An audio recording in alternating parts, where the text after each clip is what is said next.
Aje kaule. Safi ba, mambo nzuri. Poa sana. Haya. Uko tayari? Good to go man. Timu yako ni gani ipi? KPL. KPL? Zote zinazocheza.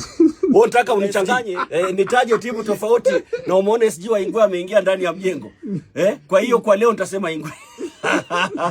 Pato na wewe Pato hapa nyumbani? Ingwe. Since when?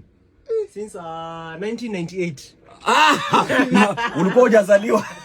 Ndio mara ya mwisho Ingwe imechukua ligi jana. Levis. Levis na wewe hapa nyumbani? Hapa nyumbani ni Ingwe kwa sababu unajua kule ambapo tunatokea lazima tushabikie timu yetu ya Ingwe. Ingwe ya Fue. Umefanana na SG, umefanana na SG Mashavu. Ndio SG wa timu ya AFC Leopards, Isaac Mulindi. Tutapigwa na matarajio ya Ingwe. Tayari kwenye mitandao watu walipoona picha yake wamerusha maswali.